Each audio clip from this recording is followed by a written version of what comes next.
We are so lucky to have mountains, prairie, and the Missouri River right here in the Great Falls area. Coming up on this episode of We're No Damn Experts, we're helping you plan a scenic float trip to see eagles, bighorn sheep, deer, and so much more.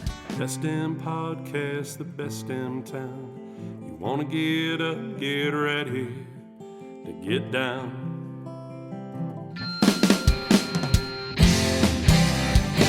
With its big wide sky and the wild river tame,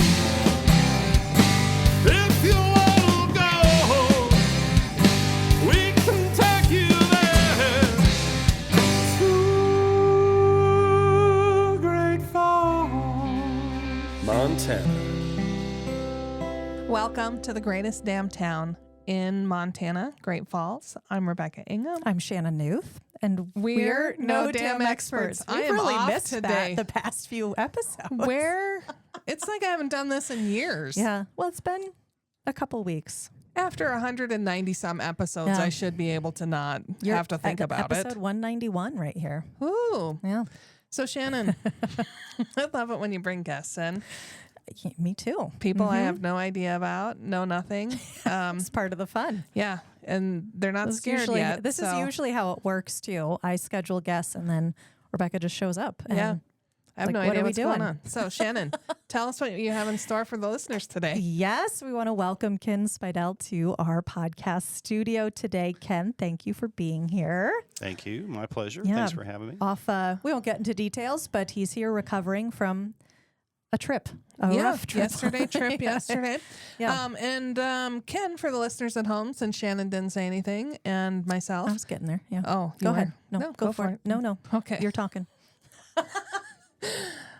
What do you do, Ken, that would make us interested in talking to you on our podcast? There's lots of reasons, but let's start with the main one. Okay. I recently started a business back in June. Ooh. Yep.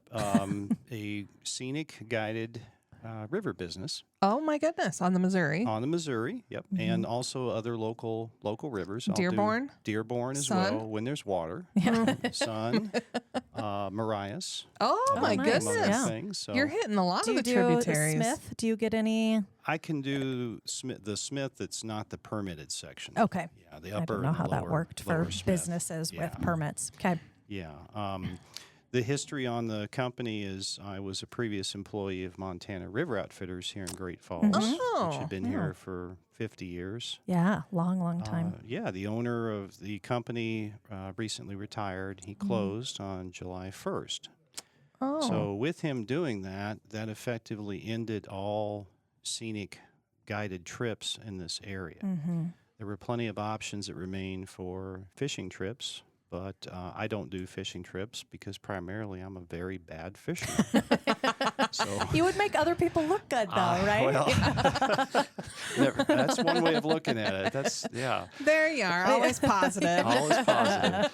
But I had been doing it for a number of years, and I absolutely loved it. And I still thought there was a market for that, particularly with families.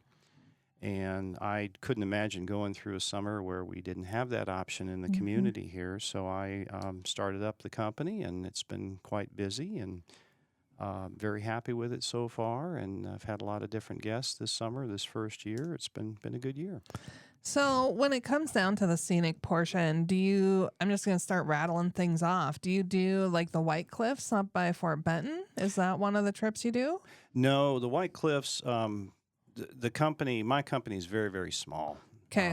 We just started out with a bare bones operation. The White Cliffs is a major logistical challenge. It's a 3-day trip. Yeah, I was just going to say it's multi-day. Multi-day, camping Food. gear, food. I just do not have that capability. So we're looking at small, half-day day trips. I offer half-day and day trips. Majority of people take half-day trips. Yeah, that's a And big that's- commitment to do a full day on the water. Yeah, especially with children, because they're, the half day is about 3 hours on the water, which is pretty good for most people. Yeah. Visitors, they've got other things to do. Occasionally, I'll get a full day as well, but mostly it's half day. Is that our half days like you're starting real early in the morning, or are you doing like middle of the day, or what does that look like for half day trips? I can do any start time, and any Very end time. accommodating of you. Okay. Most of the trips start between 9 and 10, okay. and I've had some go as early as 7 and some start as late as 3. I also offer guided scenic trips for kayaks as well. Nice. And that's something that our previous company did not do, and I'm not aware of anybody in the local area that will do a guided kayak trip. So that's another that's option. a great that we option. do. When it comes to that, do you provide the kayaks or you We show do. up with your kayak? Yeah, Okay. we provide all the gear. We have a lunch option that people can take. With the booking, you get a free vehicle shuttle, so your vehicle is moved from the start point to the end point while you're floating. Nice. Oh, And people just get out at the end, and their vehicle's sitting right there. So people seem to like that. That's really helpful because I've that always part's wondered hard. why it's not called a valet service. It's Yeah. always been called Shuttle. a shuttle. Yeah. Like, no, I Valet would like sounds my better. valet. Yeah, it does sound. does. that's You just gave me a like good you idea. upgraded. Like you sound much more fancy with that. You yeah. just gave me a great idea. We are idea fairies here, Ken. Yes, we try You to know? place them and other people fly with them. Yeah. So yeah. I was just talking with my husband. We were planning a trip this weekend to another community and then staying overnight there. And it has a self-park where it's at in the downtown community, or it does have a valet service. And my husband goes, what kind of woman are you these days that you would even consider? I'm like, you don't have to use the valet, although Right. I think it would be I pretty mean, nice. it's kind of a nice luxury. I don't have to figure out where to park, and I can just snap my fingers. You're like, and "Here." the car shows back up. That is nice. So see, it sounds very luxurious. I think I'll change the Stress-free. name There you shuttle go. to a valet. There you Valet go. service. I Yeah. like it. What's the name of your company? We haven't said that Yes. yet. Yeah. Yeah, I guess that would be helpful. So the name of the company, I wanted to name it something that kind of represented the area here around Great Falls. And what I came down with was Prairie Mountain River Adventures, because we offer trips out in the prairie, but we Yeah. also offer them in the mountains, and they're river adventures. I mean, every trip is different. We see different things. The rivers are so different between the mountains and the canyon, and then going out into the prairie, particularly east of Great Falls, between here and Fort Benton. Yeah. Very, very different type of river if you're looking for isolation and Yeah, a lot of animals, no sign of people. You just want to disappear for a Yeah. day. That area out there is perfect for it. If you're looking for more striking scenery, People. the Dearborn, yeah, well, the Dearborn not necessarily, but the Missouri, where most of our trips are, between, say, Holter Dam and Cascade, there tend to be more people. But still But not. still, it's not. Yeah, not in- as many crowded. people. Yeah. Right, it's a big river. People spread out, and Yeah. the busiest time tends to be in June when you have all the fishing trips. But this time of year, particularly during the week, there are very few boats out on the water. What kind of lead time do people need? Because, it sounds romantic and fun, and I'm a planner, and I would plan ahead to do something like that. But with my current spouse, he's more of a, oh, they have this, let's do it type of guy. The morning of? Yeah. Why not? Let's do Well, it. Yeah. Just recently, I had told him we were planning a trip, and I said, "Hey, tickets to this destination are like $350." He's like, "You're kidding me," and that was like, well, I told him in May for a trip, like in October, and he goes, "Are those tickets still that price?" Like, no, No. definitely not. What do you think about going in 3 weeks? Not the Not for that price. Sure. Yeah. plan, buddy, plan. So, is that something people should do? How Well, much of a lead time? I like planners. Yeah. That helps me, Most but people do. first and foremost, I like guests. So I have had people plan 4 months in advance, and I've had people call me at 5:30 the night before.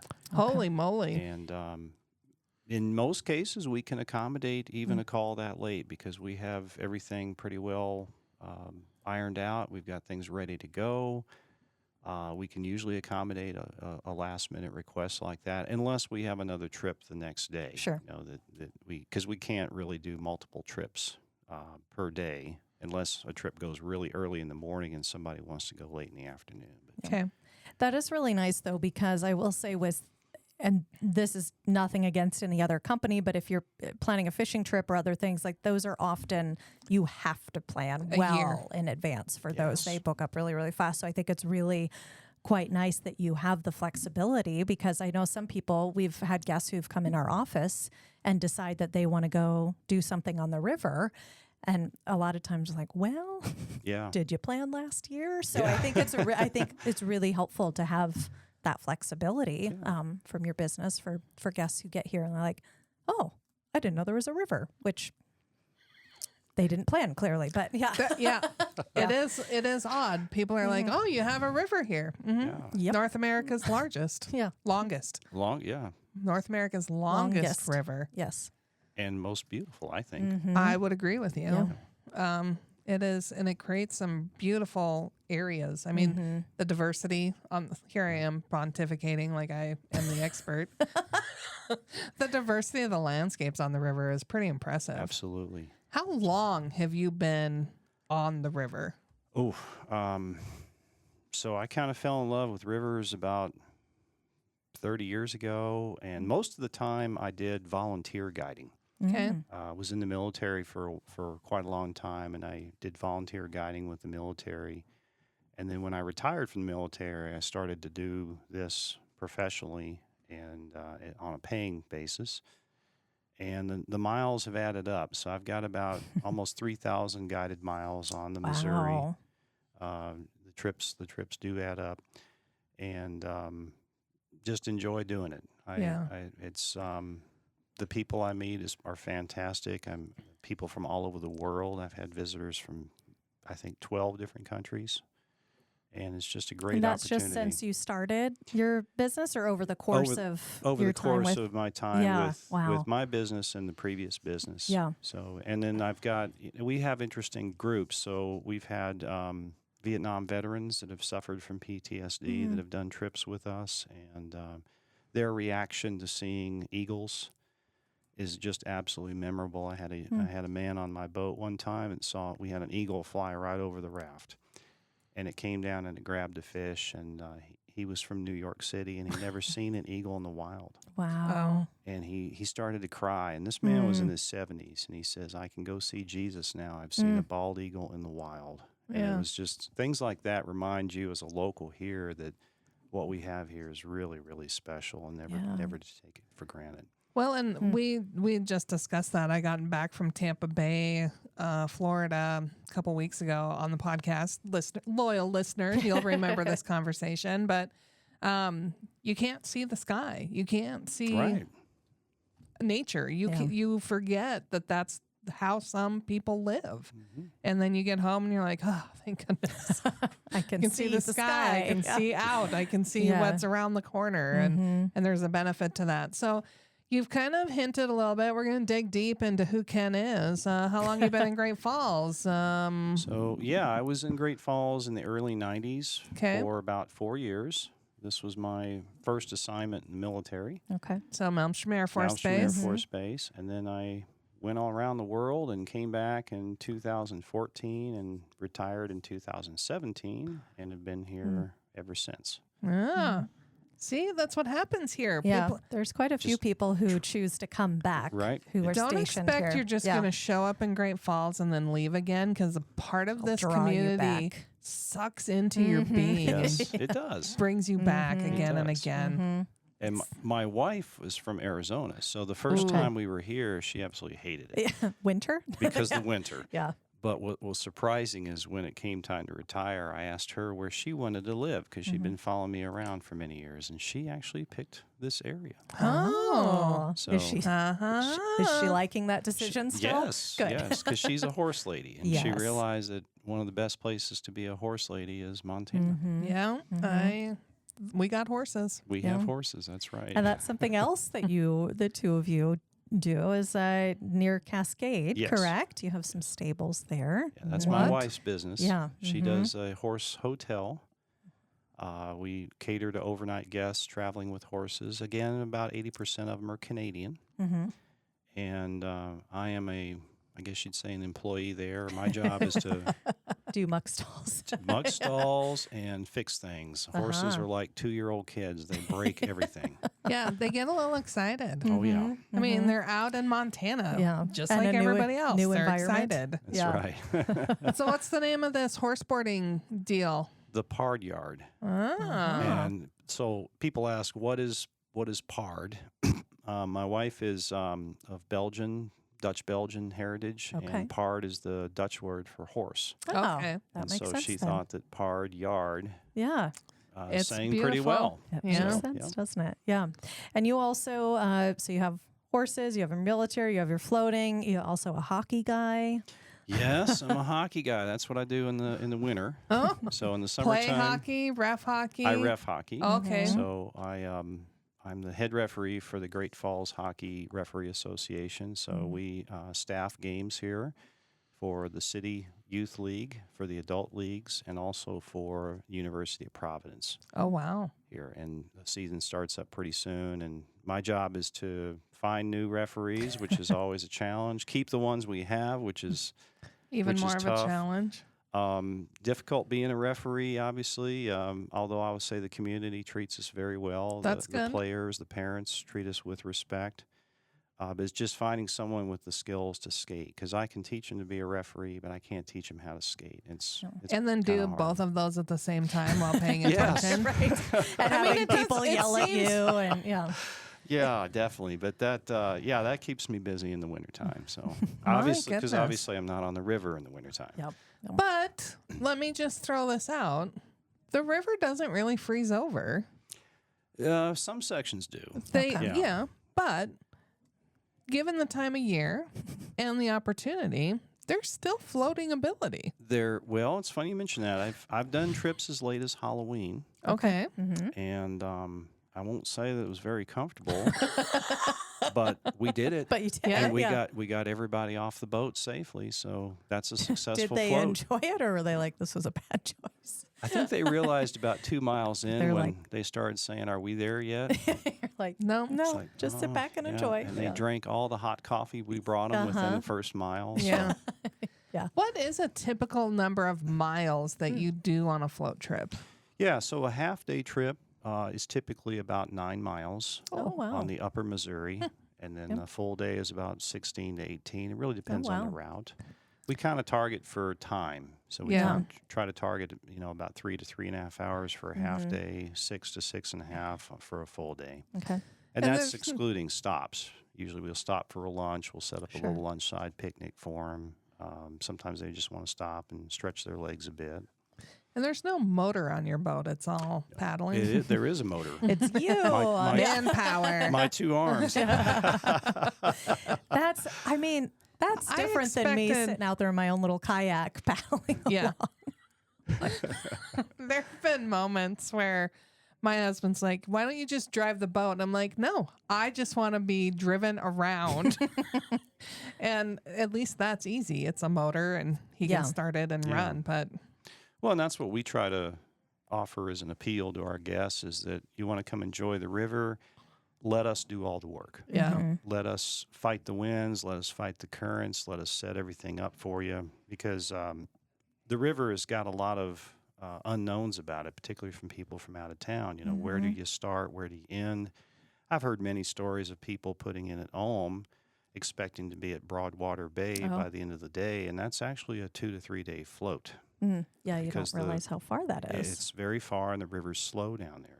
So if you don't have that kind of knowledge, it can be a little dangerous, actually. So Yeah. You have to be smart about the way you do it. I was actually shocked by how many miles you were covering. I'm like, oh, Yeah. I expected like a mile an hour. Right. Yeah. Because I'm thinking of how we float the river, which is just literally sitting there floating. yeah. Yeah. That's a Well, much longer distance. the time varies. Early in the season, the river's moving really fast. Yeah. Where we are up top, and this time of year, it's slowed down quite a bit. So we'll adjust our route to accommodate for that, and we'll start further upriver in June, and we'll start a little bit downriver in August because of the flow rate. The other thing we get requests a lot is, for some reason, which we've never promoted this, people show up in Great Falls and they're looking for whitewater rafting because I think they've heard Montana has it, and so everywhere in Montana should have it. Yeah.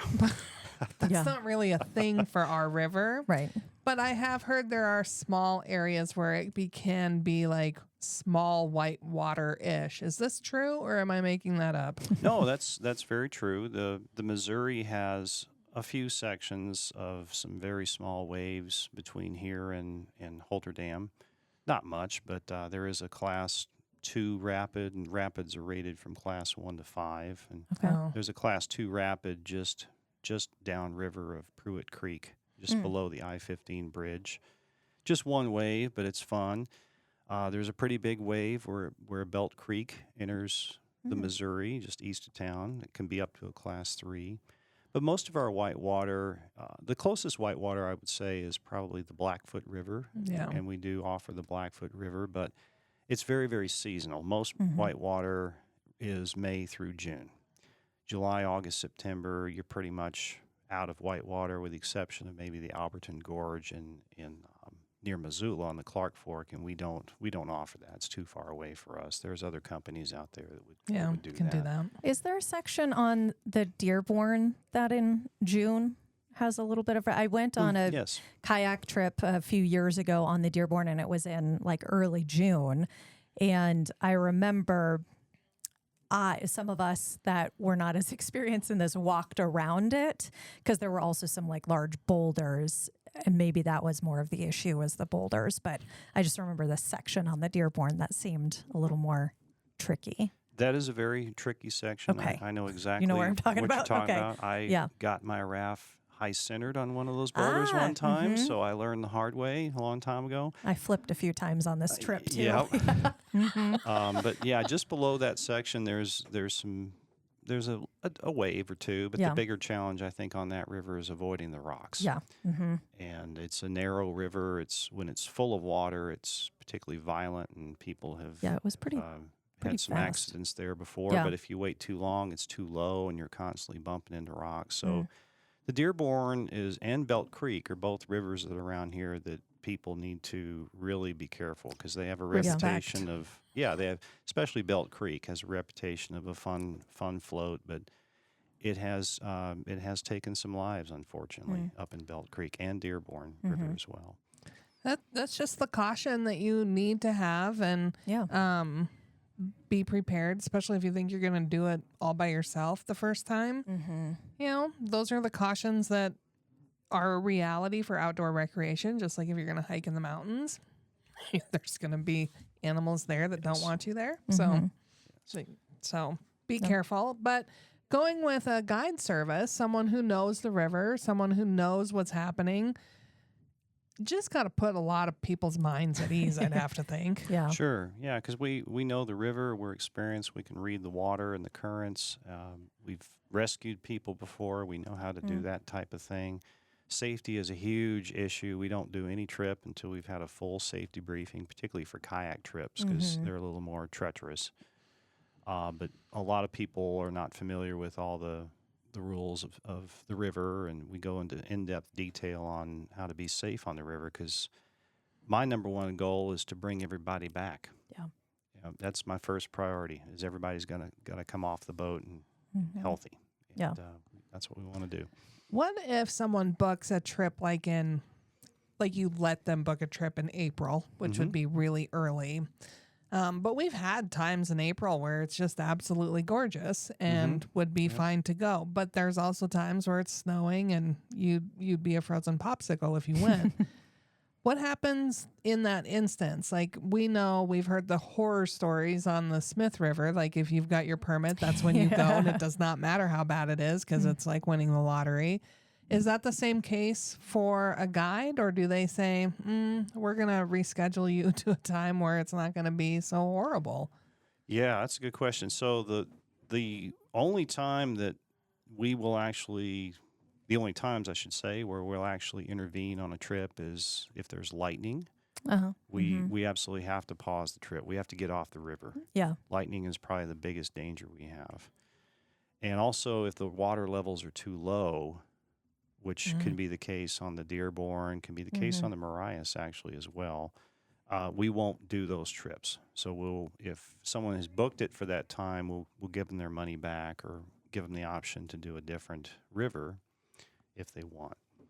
Otherwise, if it's inclement weather, we can't assume that the guests Don't want to go? don't want to go. So we'll talk to the guests, and we do provide some basic rain gear, but we don't have wetsuits and things like that. We will let them know, this is 9 miles, and once we start, you're in it. Committed.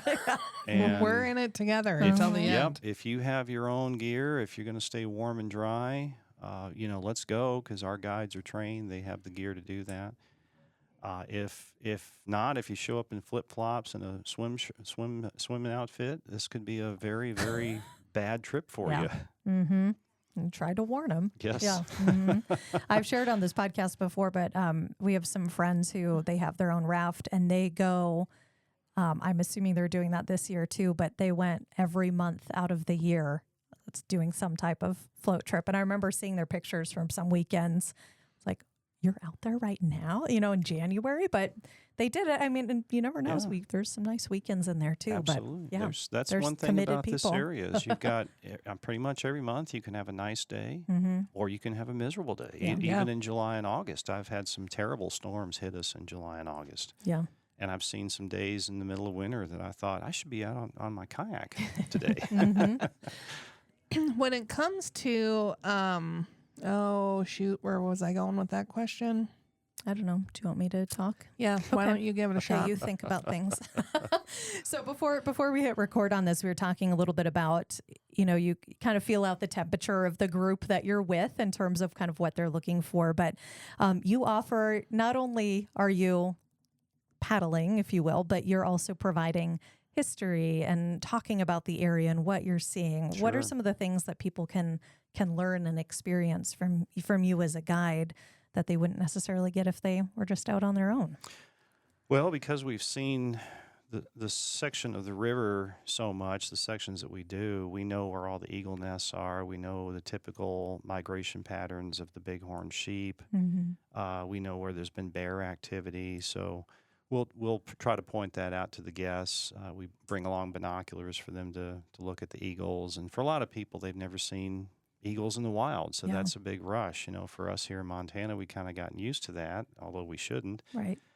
We try to point that out. I'm also a volunteer at the Lewis and Clark Interpretive Center here. Oh, okay. I help out with Keep school yourself groups. very busy. I So do. many I layers do. you can. Yeah. There are so many So layers to them. I am a self-proclaimed Lewis and Clark nerd.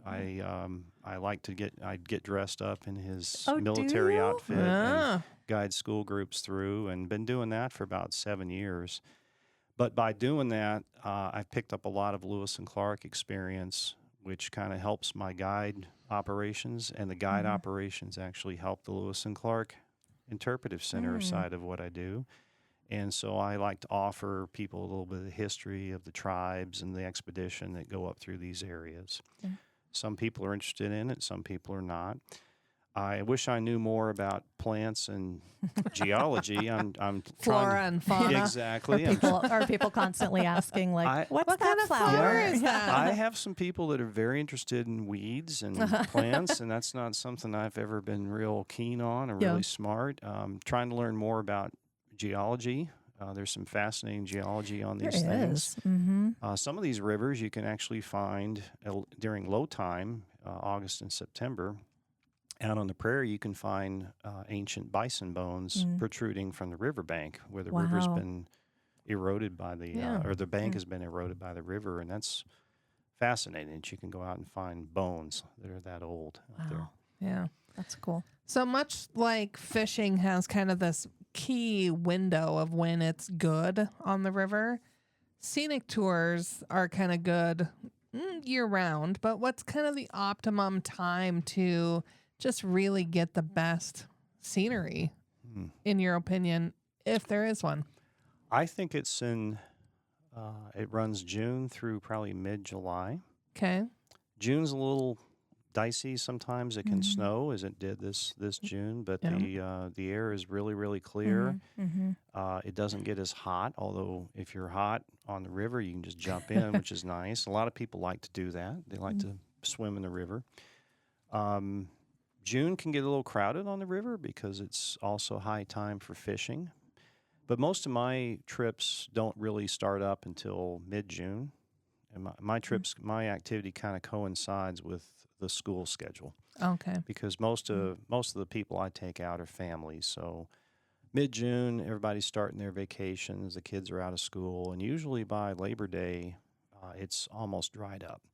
Although September is still a good month to be on the river. I do have a few trips that I'll do in September, but by far, most of the trips are July and August.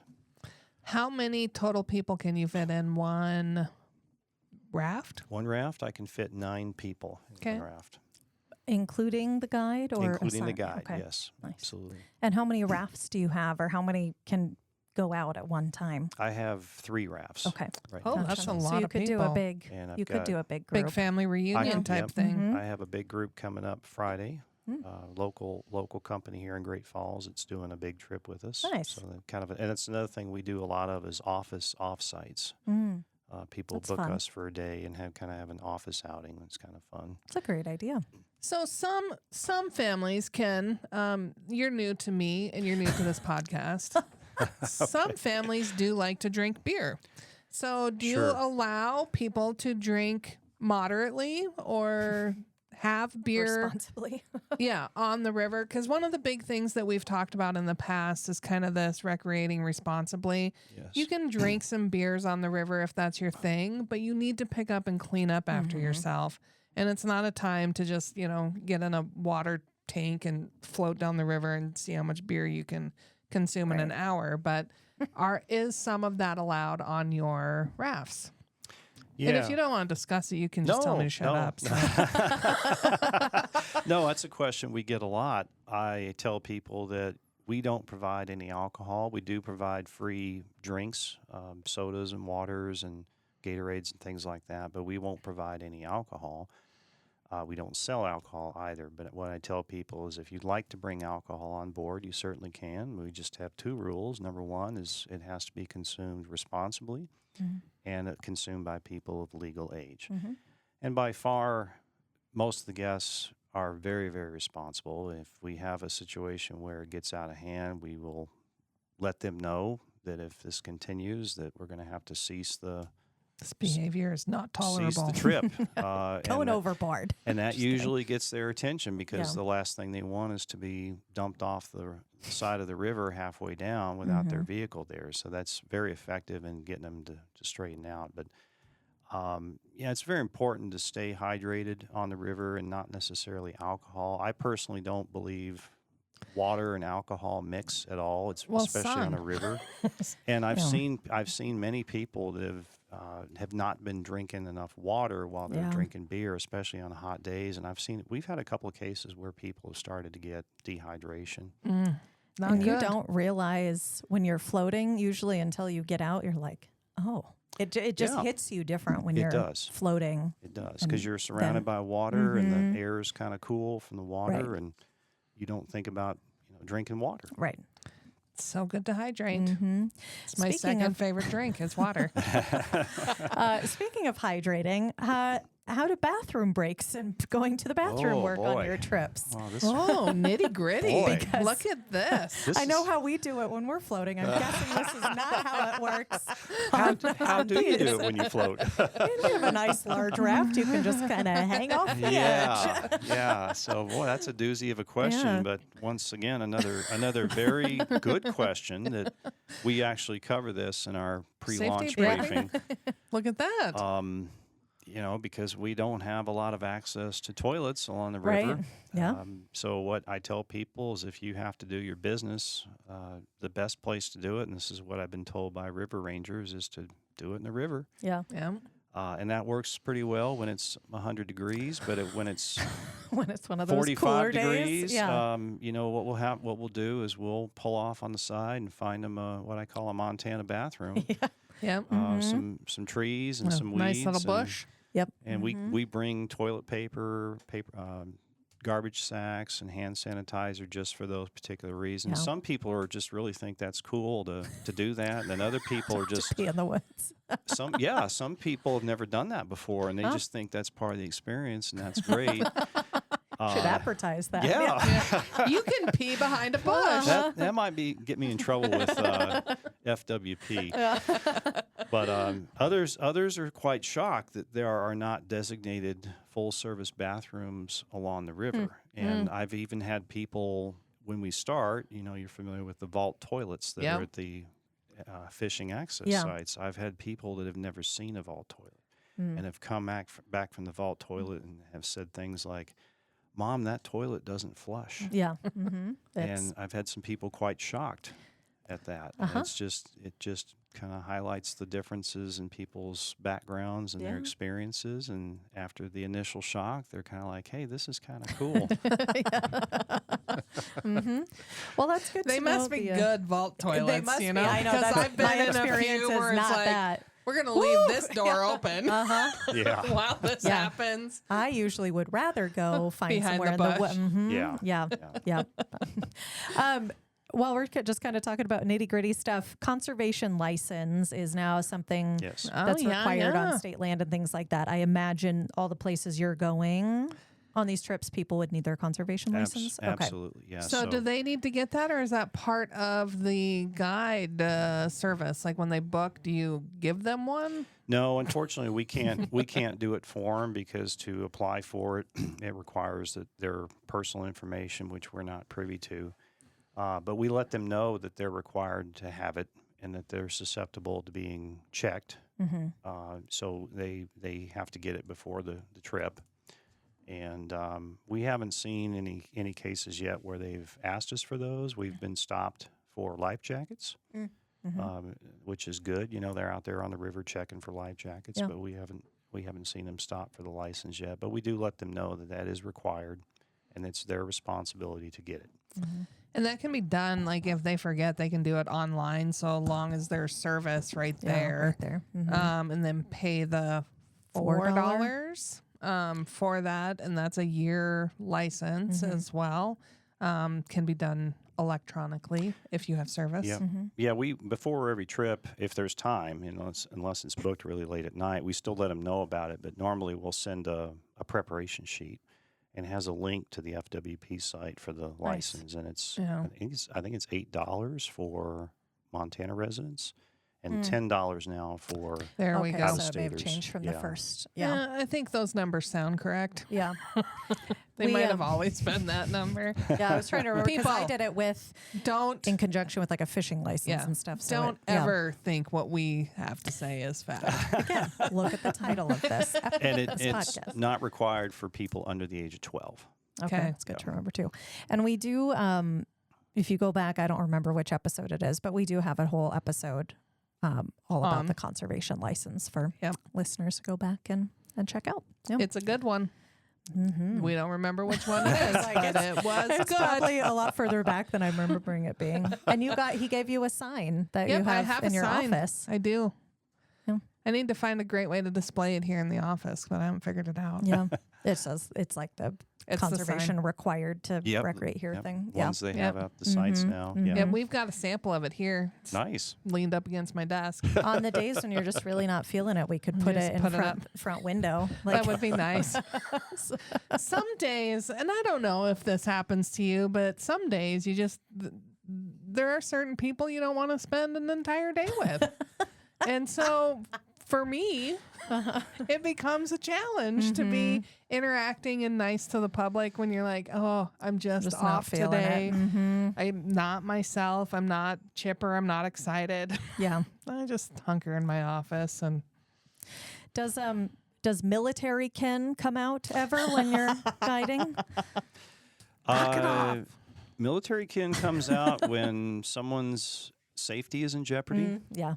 Or I've only had this happen twice, is when the alcohol consumption gets out of control. Yeah.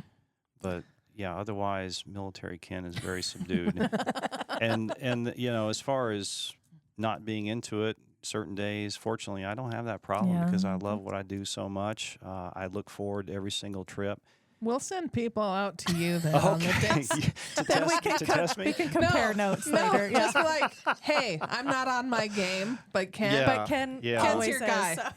Yeah, and one of the nice things about being a scenic guide is that everybody shows up to your trip in a good mood. They're happy to be there. And they leave in one, too. They leave in a good mood, too. And so as as the provider, that's actually makes it pretty easy on me. They don't have to catch fish or have any other stressors. They're just there to enjoy the trip. Yeah. And some people are a little more animated and a little more inquisitive than others. And some people are interested in the history. Some people are interested in the wildlife. Some people just want to sleep, which I'm not offended by because...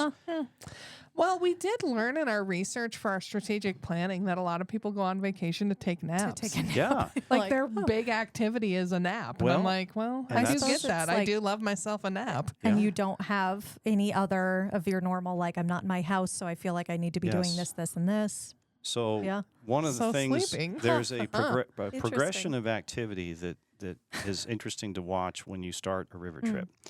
So particularly for folks that are coming from out of town, that have just started their vacations, they always show up. They don't really know what to expect. They're a little fidgety. They're kind of still stressed out.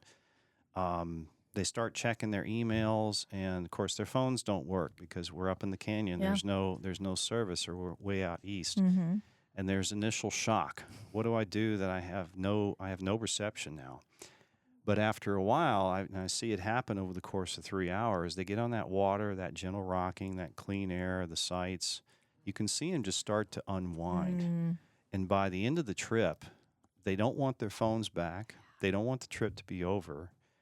And they're very, very sleepy, which, again, I look at that as a compliment, not an insult, because I've seen, that's one of my goals is I want people to de-stress. Yeah. And I see them do that, and I feel really good about what we just did because that person is better off health-wise after 3 hours on the river. It's fun to watch. That's really cool. Yeah. I have taken, speaking of this, I have taken the Gates of the Mountains boat tour in my lifetime. I'm going to go probably 4 or 5 times. Mm-hmm. The first time I made it through the Gates of the Mountains boat tour was just about 3 or 4 years ago because I had fallen asleep every other time. Have you really? Yeah. That's so funny. I had never seen the tour. Like, oh my goodness. Like I started and everything was good, and then my mom wakes me up and is like, it's time to get off the boat. I'm like, huh, that was a good time. Never saw the tour until like 5 years ago. How far in do you fall asleep? It's got to be nearly immediately. Yeah, if you've just like missed the whole tour. Is it the rocking of the boat? Yep, it's just the slow hum of that motor and then the ease. And I'm like, what the heck? Yeah, and you're forced to not do anything else. And so else. people will ask, like, have you done the Gates of the Mountain boat tour? Can't Up tell until you about 5 it. years ago, I'm like, I've been on it. What happens? Don't ask me no any idea. details. Yeah. I couldn't tell you how long it is. I couldn't tell you where it goes. I couldn't tell you what they talk about. That's hilarious. But finally, about 5 years ago, I finally got to do it, and I stayed awake for the whole thing. I was so proud of myself.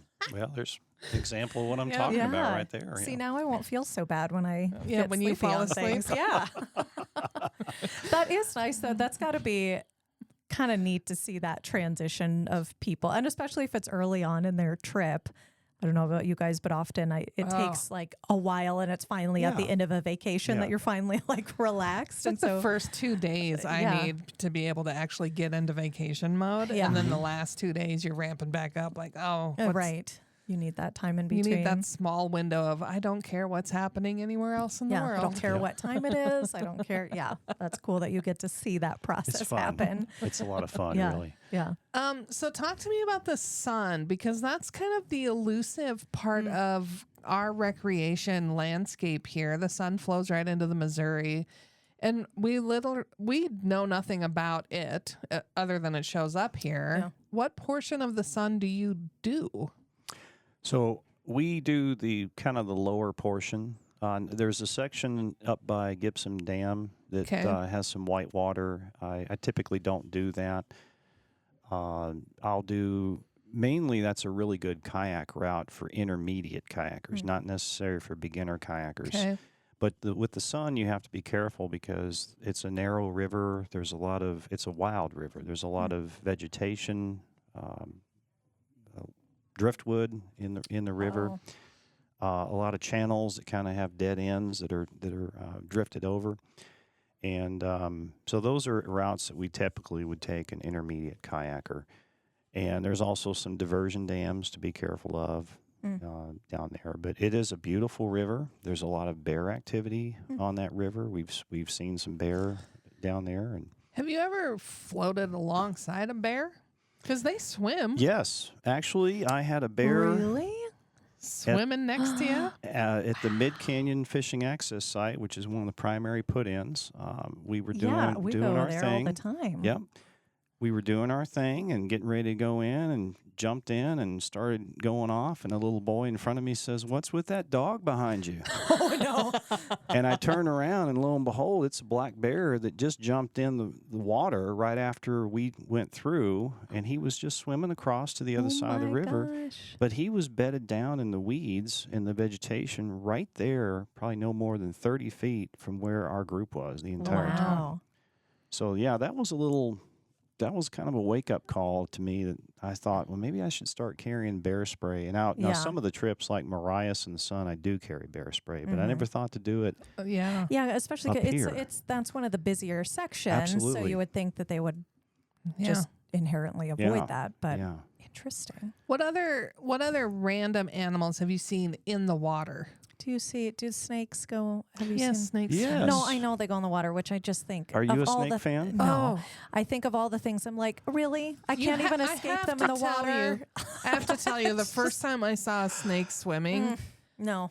freaked me completely out. Yeah. First. Second, couldn't get away from him. Ugh. Like he was chasing us. In the water. And I was getting more and more worried that he was just going to jump in the boat. And I started yelling at my husband like he has any control over this snake. It was so weird. Yeah, this was a new thing I learned that up at Tiber. This was years ago, but a friend of mine had there were rattlesnakes in somebody's like boat, and he got on there because he would wrangle rattlesnakes because he's crazy. But You know a I was- rattlesnake wrangler?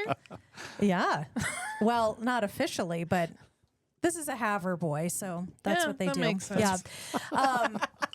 Anyway, and I was like, really, I can't even escape snakes in the water. But right. that's like a lake. But have you seen them in the? River? Yes, yes. Oh, dear. Mostly they're little garter snakes. Okay, that's fine. But I have a very good snake story. I had a young woman, kind of like you, that's not a big snake fan. Yeah. She was riding on the front right side of my boat, and she had her foot in the water.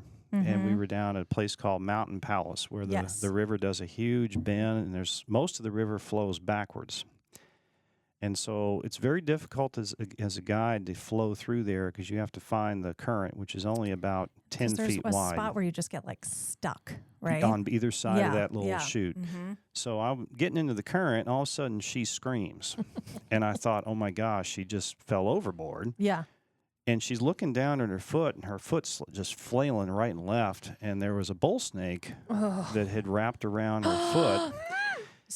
And Wrapped around wrapped- is another level. It was caught. Issue. Yes, Okay. it was caught. You know, snakes on the plane. This is snakes Yeah. on the boat. It was caught in the eddy currents. Oh, And it was just grabbing a hold of her for the ride. to get out. Yeah. And she fortunately kicked it loose. So I put it into full afterburner on the oars, and it kind of followed us, and it ended up getting kicked out behind us. But she was almost hysterical. And Yeah. I told her, I would said it was a lose bull my snake. ever loving mind. Yeah. Knowing it's a bull snake, I can rationalize it, but still, like we had a motor on our boat, and I'm like, get away, and it just keep coming after us. I'm like, how fast can he swim? And Robert's like, I have no idea, and I'm like, oh, bull snakes are better than others. But Well, yeah. But that's where I'd like to say I'm like a pretty calm person most of the time. But if a snake wrapped itself around me while I You'd was in lose the your- water, yeah. you're done. Now the good thing is you can I'm all like pick them freaked out. out to. Yeah. You can see them on the water because our snakes don't swim underwater. They're all surface top. skimmers. That's the one good part. That's the one good part. yeah. Positive Yes. things. And, okay. So they don't. How far down will they go? Not They're just they're on just top. swimming on the surface, so you Okay. can definitely pick them out. And that's one of the things that Because that makes me nervous because I take my dogs out there too. I'm like, I don't Yeah. want You can them see to- 'em. Yeah, but usually it's a bull snake. Rattlesnakes do swim, but I've seen them more out toward the White Cliffs. Yeah. Up here in the canyon, it's all garter snakes and Yeah. bull snakes. And we look for those. You know, we're always scanning the river for anything. And if we see I a am snake, floating we'll this avoid it. weekend, and now I'm like, oh boy. Jeez. You're Now I in know what their to look living for. room, I know. Shannon. No, I know. I know. I've also seen bull snakes hanging from trees that are growing over the river. Oh, and Yeah. drop down onto you? Not drop down, but Not yet. you can actually float under the snake on the canopy there above that he's above you. But Sounds like a jungle yeah, book but scenario. I say that it's pretty rare. And Yeah, kind I of was going like, back I've to your never question. actually seen them on the Missouri. So. Yeah. How about moose, elk, deer, Moose, antelope? So we see obviously a lot of bald eagles, a lot of osprey. You know, the highlight of any trip is having an osprey or an eagle come down and snatch a fish cool. out of the water. You see a lot of the osprey nests Yes. along there, right? A lot of an eagle nest, too. Yeah. We've been seeing a lot of beaver on the river this year, more than any other year. A lot of muskrat, an occasional moose, an occasional black bear, particularly at the end of the summer. A lot of deer, both whitetail and mule deer. So there's and of course bighorn sheep. And Do the bighorn sheep swim across the river? Because I have to think they do, but I've never seen it. I have never seen them swim across the river, but judging by where I see them every day, they've got to be They got to be doing something. doing something, or, unless they're separate herds, which I don't think they are. And then the other kind of non-animal question I have, you mentioned people getting snakes wrapped around their ankles or swimming off the raft. I'm not doing a good job of promoting my I was business. just gonna say, I was like, we should clarify. This is a rarity. It happens every time. Yeah, and some people love snakes. Believe it or not. Yeah. Well, My best friend loves them. Wow. yeah. I do have to say, my niece showed great courage, and she held all the snakes at the Lewis and Clark Festival a couple years ago. And then Okay. she's like, "Hey, Aunt Becca, you want to?" I'm like, "Sure." If you can be brave and courageous, so can I. And I did hold a snake, and they're fine. They're not my preference. Anyway, I've had a python wrapped around me. Oof. We don't have Like a those in the pet river. python. Yeah, thank goodness. Amy, my best friend, I may have shared this before, but her family, her her parents are biology people, so they have spiders and reptiles and things at their house. And when they would come visit one time, they brought, this is not something you're supposed to have in your dorm room, by the way, but they brought the pie, their pet snake, to visit, and they like being wrapped around, like the warmth of the human. So she would just walk around with it wrapped around her. And so I tried it one time, and it was this mental game of like, I'm going to get squeezed to death. I'm going to get squeezed. I'm like, Yeah. nope, calm, Nope, you're relax, good. relax. Yeah. Anyway. so people would, I'm going to say, slip out of the raft and go swimming, and then somehow gracefully get back in. It's not graceful. No, there's nothing Never is. graceful. But how deep is the water? Well, it depends on the time of year, obviously. But the Missouri, I would say, averages, at least the section up in the canyon, probably averages about 5 to 6 feet. There's sections that are 30, 40 feet, and there's sections that are 2 inches. So that's another reason I think it's good to have a guide take you out there, because particularly at the end of the year, you can actually get beached on certain sections of the river. Mm-hmm. And it's, people assume that the middle of the river is always the deepest part of the river. That's not always the case. Sometimes it's the far edge of the river, and the rest of the river is very, very shallow. I just think it'd be helpful to have a guide to let you know when you could slip out the raft and go swimming, Yeah. because you don't really want to slip out in 2 inches of water. No. And or there's 4 feet, really. right. And there's also, one of the dangers on the riverbed are the things that are on the bottom of the riverbed. And fortunately, the Missouri is a really clean river. But natural obstructions like large boulders or even sunk trees, if you're walking along the bottom of the river, and we tell everybody when you're floating, keep your feet up, because if your foot gets caught in the river and the current continues to push you over and your foot's not coming out, that's a recipe for disaster. Yeah. The other It's like area. everything can kill you. Yeah. We're just going through the dangerous part right now. Around bridges, Jason, who you know, my husband. Yes. Are Are you going to tell Jason's story? I am. Oh, good, Actually, good. yes.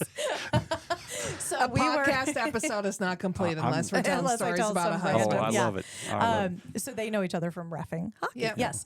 So I made that connection Look early at you on. go. Let me just Good say, job. I pay attention. We were floating on a section in kayaks on a section of the Missouri last summer, 2 summers ago. And Jason and a friend we were with, Steve, both really like to discuss Bigfoot. So they were really into their conversation about Bigfoot. And Okay. Jason was kind of like floating backwards, Uh-oh. went under the bridge. And then, we saw the shadow and then he was like, uh-oh. So he got sucked by one of the bridge The pillars. pillars. Yeah. Yes. The little, Which is not a good spot. no. Yeah, you don't want to be. Thankfully, he was fine. I mean, he went, tipped over, whatever. We were laughing, and then I was like, "Are you okay?" Anyway, he was distracted talking about Bigfoot. But that's an area where people should Pay avoid. I mean, attention. that can be a Yes. dangerous little spot, Yes. right? Yeah, that's actually very, very dangerous.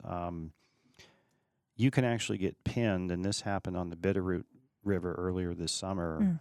A fishing boat struck it at a perpendicular angle, one of the pillars, and tipped over and pinned one of the occupants under the boat. Shoot. And of course, the force of the water is pushing the boat into the pillar, and Yeah. it's virtually impossible to get out from Yeah. under it. I see that a lot on the Missouri, particularly in what I call splash and giggle season, when people are out there in rafts and inner tubes and kayaks, and they're not paying attention, or if they're in an inner tube, they have no means of propulsion, really. Yeah.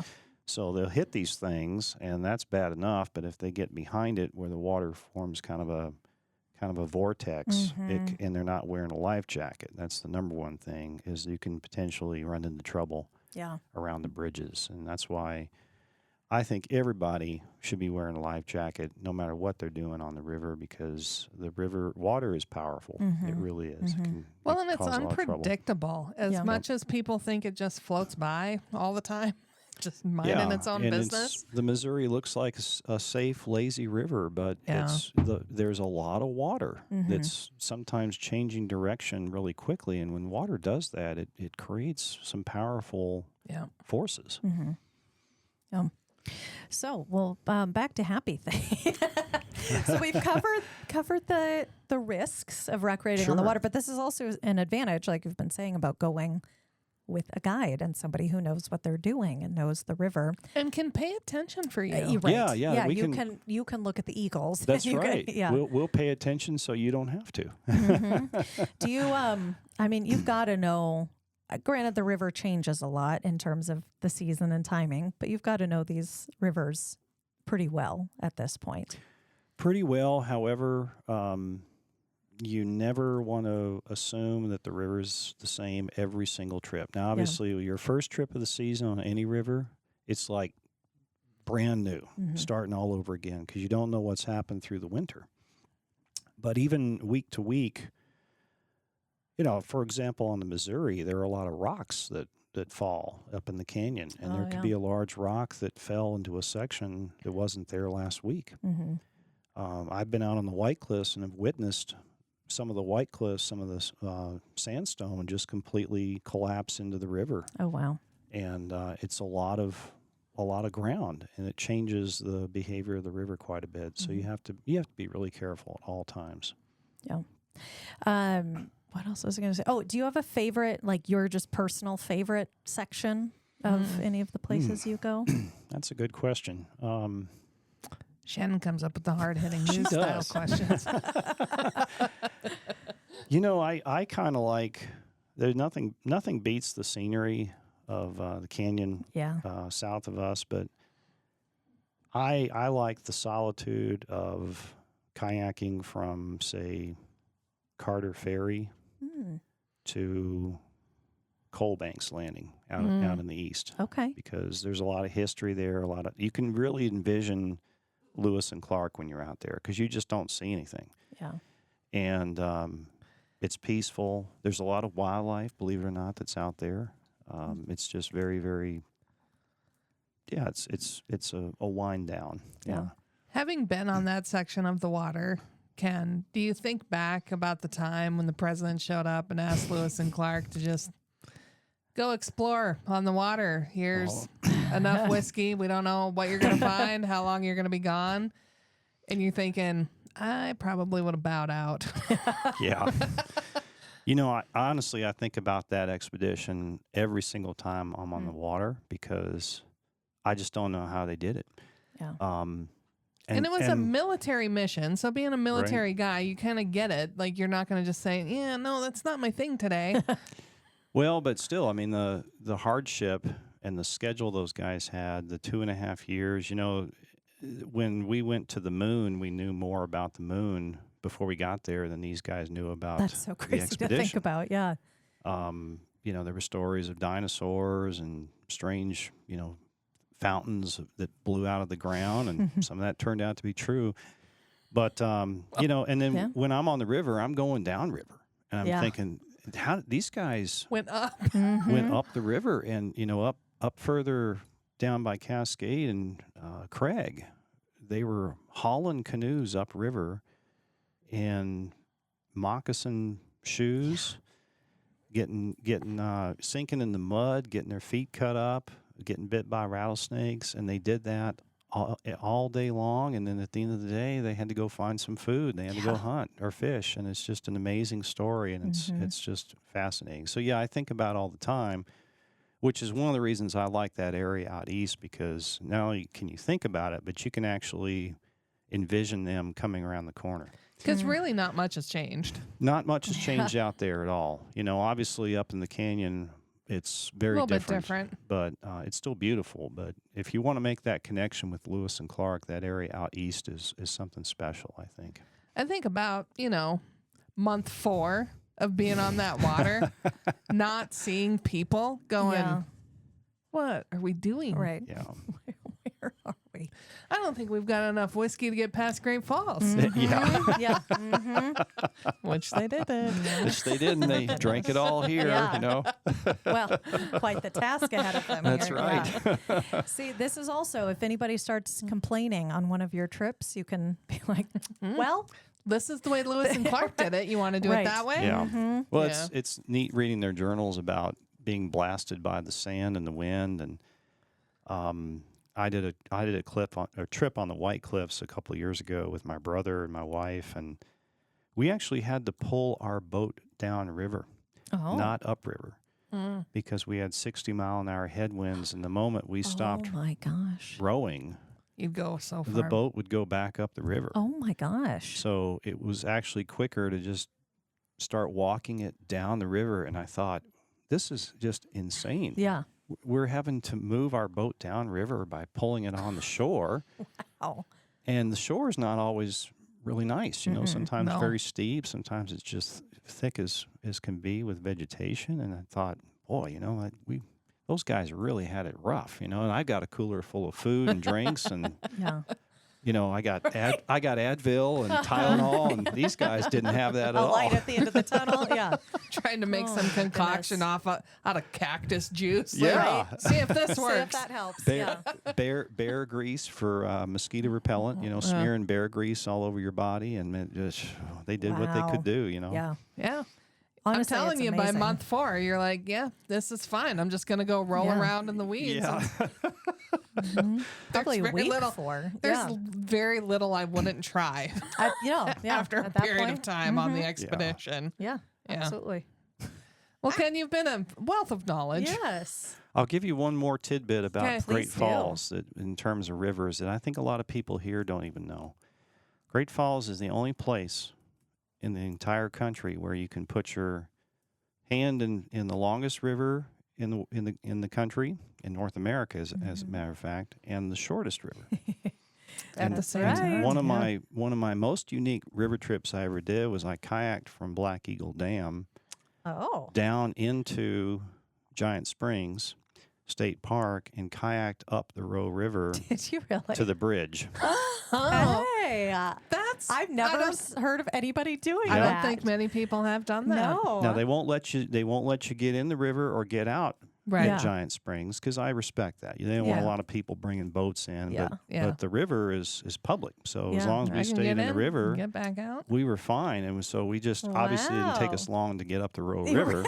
especially that half of it. Yeah. And then everybody was crossing that footbridge saying, what are you guys doing? So we told them what we did, and they said, that's cool. Yeah. That's really cool. Yeah. But I think a lot of people don't. I asked them that question on the trip. I said, I tell them a little bit about the history of the river. Yeah. And most people don't know it's the longest river in the United States. They don't know it's the 4th longest in the world. And they don't know that the Roe River is the shortest. And that makes Great Falls very, very unique. Very unique. For river buffs. You can go lay on that bridge and touch both sides. Yeah. And I think the other unique thing in that area, which is our claim that no one's disputed yet, which will happen, but one of the only places in the world with a bridge with no railings. There's absolutely no railing On that around the other Giant one. Springs Bridge. I'd never thought of that. Yeah. And I only know that because I get a little bit of anxiety every time I walk that. Like, Some kid's don't gonna trip, run by don't and fall, push don't you. don't look back. You're gonna fall into the spring. They're gonna have to send the scuba dive team in to clean up all the debris from you. That is my thought every time on that bridge, because there's no way to stop yourself from falling into the spring or the river. Yeah. That's a good point. I never realized that. But, every time I cross that bridge, particularly if someone's coming at the other direction, you kind of lean over, and I couldn't figure out what it was before, but now you've made that connection for me. It's like, there's no railing here. Yeah, there's no railing. Yeah, but and it's not super flat yeah. or even, I should say. But I like there's like a little bit railing. of slope. I love it. Yeah. Because the railing would detract from the would- beauty. Right. Yeah. Right. But kind of impressive. There Yeah. still isn't Oh, one. And still. that more people don't fall in.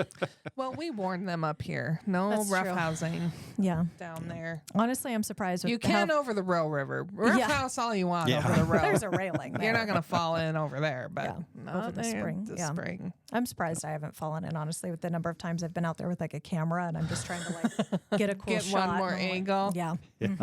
Or I haven't dropped my camera in there. That's the other thing. Yeah.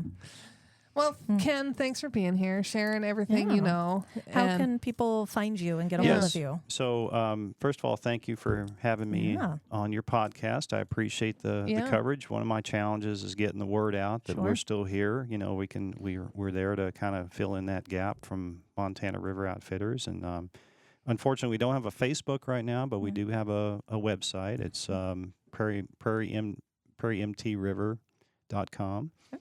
And you can reach us on email at prairiemtriver@gmail.com. there you go. And always give us a call as well.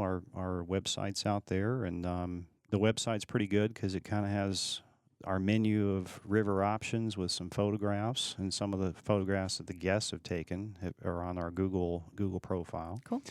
And then we also set up, we can do a customized trip as well. You don't have to take just the trips that are on our website. If you want to do something special, we'll work with you to do something tailored to what you want. Great. So yeah, A lot thank of good you. Yeah, options. we'll be running until the snow clears us out. September, good time of the year to float, and maybe even early October. And yeah, we appreciate everybody keeping us in mind. Maybe even a Christmas trip. Maybe a Christmas trip. Yeah. The guy can wear a Santa costume. There you go. All these new ideas for you.